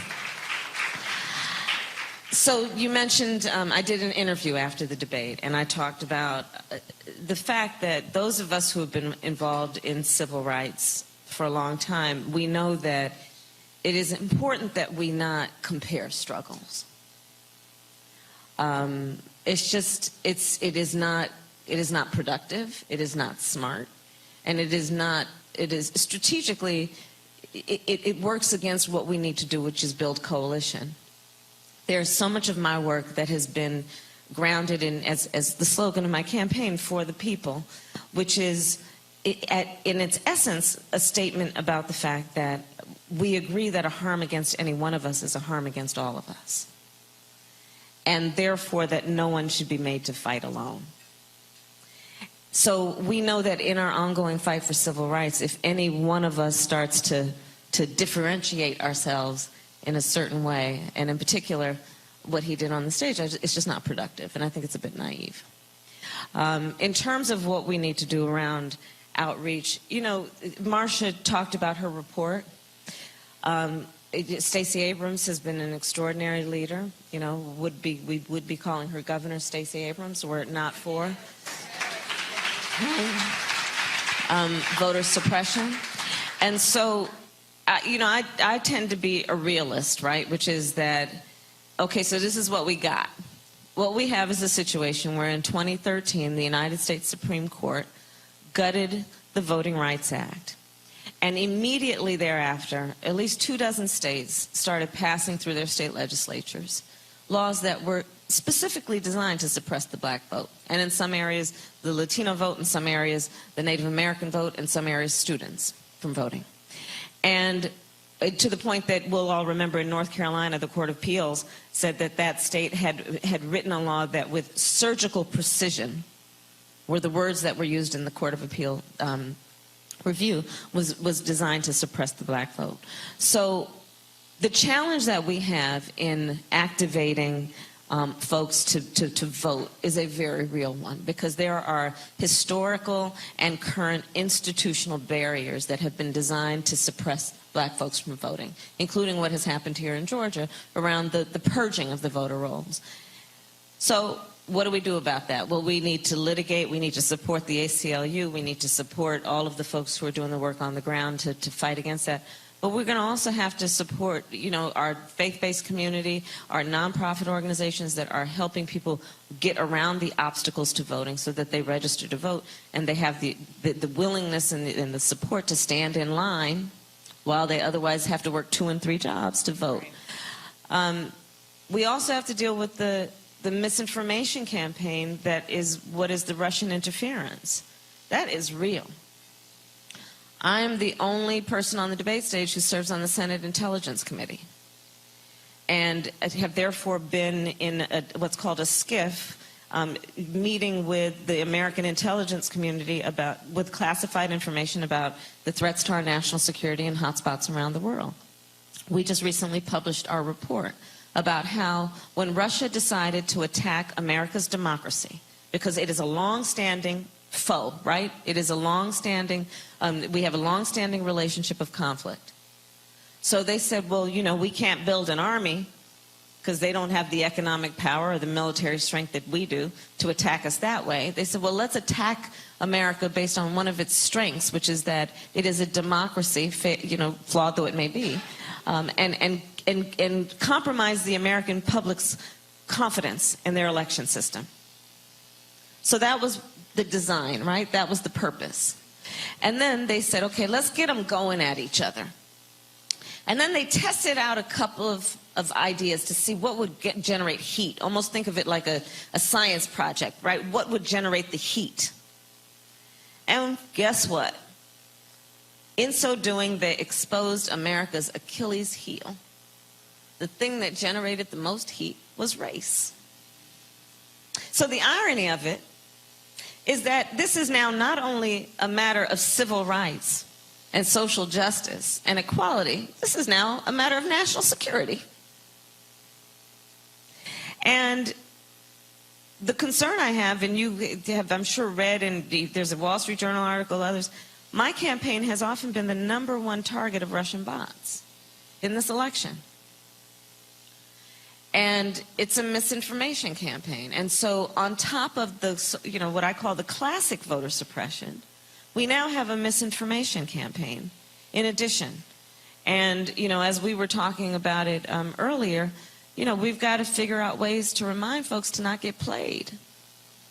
And part of that is, and I know Andrea has some ideas about that based on the work you're doing with the ACLU. All right, folks, that was, again, Senator Kamala Harris speaking to Higher Heights in Atlanta. That was after the Democratic debate in late 2019. Let's go back to my panel here. And we are 83 days away from voting. I want to show you this here. Vote.org, folks. If you go to vote.org, what you want to be able to do is you want to be able to, you can register. You can register right there. You can check that out. You can go online, check your registration. You can, and again, 83 days until Election Day. You can register to vote, vote by mail, get election reminders, pledge to register, polling place locator, and also fill out the 2020 census. All of that is critically important, Eugene, because when we begin to talk about getting excited about somebody being picked, well, that's great, but at the end of the day, you got to be in a situation where you are voting, where you are registered to vote, and we must be fully prepared. Donald Trump and the Republicans are going to throw everything at black people to suppress the vote. Listen, men lie, women lie, votes don't. All right? And we live in a game, we live in a voting situation where it's all about margins. If a couple more folk turned out, you would have Stacey Abrams right now protecting the Georgia election. If a couple more folks turned out, you would have Andrew Gillum protecting the Florida election. You would have Andrew Gillum having coronavirus in Florida under control. It literally comes down to voting. We can be excited all we want for whatever candidate we want, but at the end of the day, it comes down to voting. Back to our white progressive friends that are upset. Hey, maybe you should have turned down some votes other than your own, and you would have the candidate that you want. But at the end of the day, November 3rd, when this election happens in 83 days, people have to turn up, turn out, donate, and vote. That's what it comes down to. This could be a long, drawn-out situation, or at 1, 2 a.m. after California closes their ballots, we can be calling it and congratulating President Joe Biden and Vice President Kamala Harris. Brittany, again, folks must be prepared. They're going to try it. They're going to try everything they can. We must be in position to make sure if your state has voter ID, we got to get it. If you got possibly purged from the voting rolls, register again. We must be fully prepared for what is about to come, for the attack that's about to come for us. Because again, if black folks didn't matter, they wouldn't be trying so hard to keep us from voting. Absolutely. And we know Donald Trump is going to do, and his administration, they're going to do everything that they possibly can to ensure, or at least attempt to ensure, that Donald Trump gets reelected for another 4 years. And I don't put anything past him or the administration. We're dealing with a narcissist. And let me say again, Roland, for the people, and granted, I have my criticisms of Biden and Harris. Trust me, I get it. But again, we are waging a different type of war if we have to have another 4 years of Trump and Pence. Get out and vote. Kelly, final comment. Go vote. I understand that we're frustrated. I echo the sentiments of Brittany. This ticket was not my first choice. I did not want Biden to be our nominee. Certainly was not expecting Harris to be the VP nominee. However, this is what it is, and you just got to deal with it. Go vote, because if you really want to make change at this juncture, you need to go vote, because otherwise we're going to get 4 more years of the same, and you're already complaining about the 4 years that we've been through. So unless you want to complain some more, you need to go vote, specifically for Biden and Harris, because we only have 2 viable choices at this point. I understand that there are third parties out there, but all that's going to do is split the vote between Biden and Trump. It's not going to make a difference. Your third party is not going to win the White House if you vote third party. It's only going to compromise who really needs to be there, which is Biden. So take this next 24 hours, get the frustration out your system. I don't care. Run around the park, jog, social distance in doing so. But at the end of the day, get over it, vote for Biden and Harris, and then let the chips fall where they may after that. Got it. This is not a situation where you just vote and do nothing. Once they're in, then you can advocate on their behalf. Got it. Kelly, Brittany, Eugene, I really appreciate it. Thank you so very much. Folks, got to go to a break. We come back. We're going to talk about these sisters who have created a website that can also give you information on the power of voting. That's next to Roland Martin Unfiltered. Roland Martin Unfiltered. Be sure to join our Bring the Funk fan club. Every dollar that you give to us supports our daily digital show. There's only one daily digital show out here that keeps it black and keep it real. As Roland Martin Unfiltered. Support the Roland Martin Unfiltered daily digital show by going to RolandMartinUnfiltered.com. Our goal is to get 20,000 of our fans contributing $50 each for the whole year. You can make this possible. RolandMartinUnfiltered.com. All right, folks, be sure to support us at Roland Martin Unfiltered by joining our Bring the Funk fan club. Your dollars make it possible for us to do what we do. I'm going to shout out the people who've given $50 or more. If you give $50 or more, you get a personal shout out from me. So Angela Blackman, Dana Johnson, Dr. Ralph Austin Jr., Emery Fuller, Frederick Reed, Janice Taylor, Joan Malazewski, Jocelyn Spite, Karan Anderson, Leonard Wilson, Michael Grady, Orlando Morell, Paul Ewan, Ralph West II, Riley Hanson, Shalita, Serena Woodard, Terrence Lorick, and William Hutchings. All right, folks, you can join our Bring the Funk fan club going to Cash App, $RM Unfiltered. You can also join us, paypal.me/R Martin Unfiltered. Then, of course, we got Venmo. You can join us via Venmo, venmo.com/RM Unfiltered. You can also send us a money order to New Vision Media Inc., NU Vision Media Inc., 1625 K Street Northwest, Suite 400, Washington, D.C., 2006. Again, that's where you can send the information to us. And again, our goal is to get 20,000 of you contributing $50 or more. That's our goal by the end of the year. We're close to 11,000, so which means that we got 9,000 more.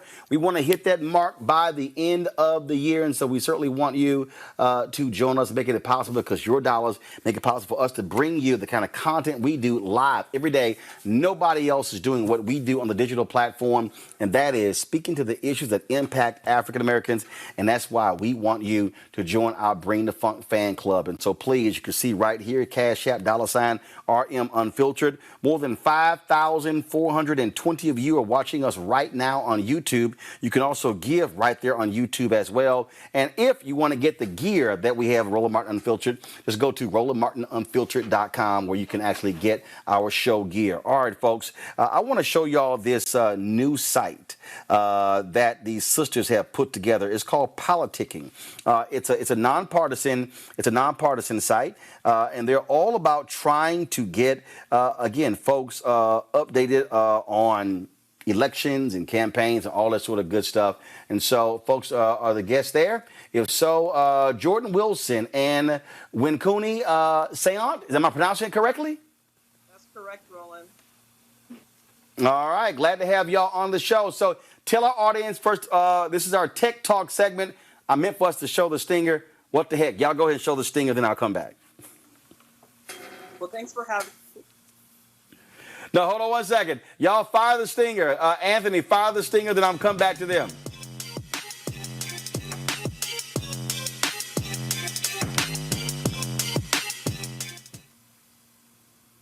I want to thank the people with Seek.com for being a sponsor of this Tech Talk segment. All right, so let's get to it. Jordan, what is politicking? What is it? You were right on, Roland, but I want to be sure to let you know that Politicking is an app and web-based political platform for people to learn about elections. We're specifically targeting young, Black, brown, and marginalized voters. We're also targeting disconnected voters, people who don't consider themselves politicos, who may not have been as well-versed as the wonderful panelists that you have, but who absolutely have to exercise their right to vote. We inform people on elections in a nonpartisan fashion. We don't really have a leaning towards who people vote for. We just want to make sure that they're participating in the election and that they're doing so in an informed way. You know, unfortunately, we didn't get a lot of civic literacy in our formative years. I certainly didn't. We didn't learn a lot about how to make sure a mayor will actually represent the interests that we want, or that a gubernatorial candidate will actually care about our social services. But politicking, as you articulated earlier, about presenting and understanding where a candidate stands on the issues, absolutely informs people for who will actually represent the interests that they are most concerned about. We do this at a local, state, and federal level. We're capturing every level of government. So when you talk about that, what information, Winkuni, can people find? What information can they find that's different and unique on politicking on the app and the website? Yeah, so the unique thing about politicking, Roland, is the fact that it allows you to really start with compiling a voter ID card. So really what we do is we allow people to proliferate their information from their address, and from there we're able to fill in information about state, local, and federal elections. Not only who's currently representing them, but who's also going to be competing against those incumbent candidates in the election. Moreover, we're able to demystify amendments and referendums and breaking down what those actual amendments and referendums mean in layman terms, and what a vote yes means and what a vote no means, because we understand that legalese jargon is often meant to convolute communities like ours. And so we're able to really demystify that process. We're also able to provide information like local polling precincts, current events through our 411 feature, and then general civics information breaking down the Electoral College to the popular vote and everything in between.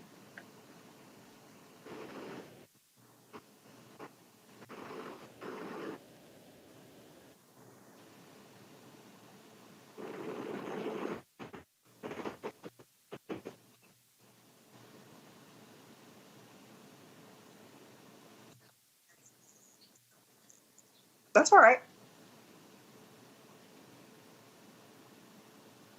People, well, Jordan, I'm sorry. Here's the website. It's right here, politicking.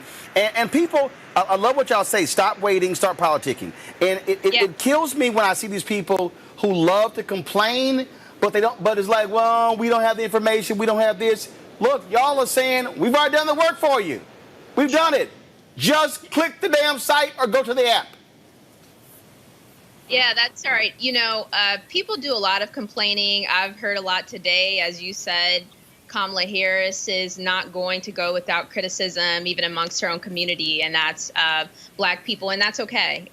We should be critical, we should do research, and we should absolutely hold electeds accountable. And so politicking has that particular mantra because we want people to know whatever issue is of most concern with you is at least covered in some way and broken down through politicking, and this is the day-to-day stuff like education, social services, and maybe some of the more abstract things like where people stand on criminal justice reform. But I'd like to actually give a lot of credit to not just the complaining, but the protesting that we've seen recently.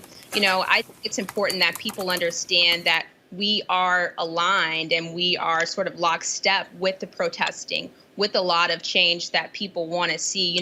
Don't let it stop in the streets. You absolutely have to take to the ballots. And politicking is where people should start to do that research around which candidates will absolutely stand for widespread change. Win Cooney, go ahead.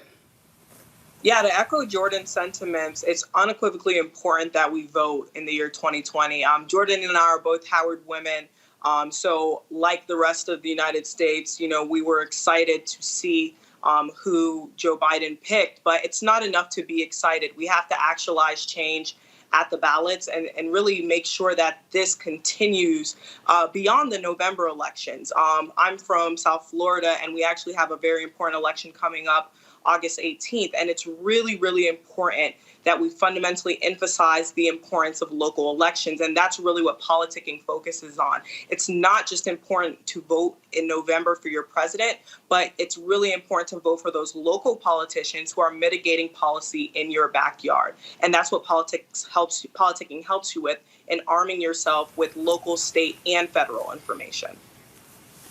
All right, folks. Again, the app and the site is called Politicking. Check it out. Jordan and Wincuni, they are the founders of it, and so we certainly appreciate the work that they are doing. Thank you so very much for joining us. Thank you for this opportunity, Roland. All right, folks, we got to go. We got more news to be covering you tomorrow. We shall see you then. Don't forget, join our Bring the Funk fan club. Go to the website, RolandMartinUnfiltered.com. Don't forget, you can also listen to the audio podcast on the iHeartRadio app. My commentaries also air on the iHeart Black Information Network. And we are doing great things. I got some amazing things I want to be able to announce real soon. And so looking forward to it as well. So thank you so very much for all of you. We hit more than 6,000 live on YouTube, nearly 2,000 on Facebook. We're just going to keep building this thing and keep building this thing because we speak to the issues that Black folks care about, and we ain't afraid to say it. All right, y'all. I'll see you tomorrow. Remember, Shirley Chisholm, unbought and unbossed. Trust me, the spirit of Shirley Chisholm is alive today with today's selection of Senator Kamala Harris as Joe Biden's vice presidential pick. More on that tomorrow on Roland Martin Unfiltered.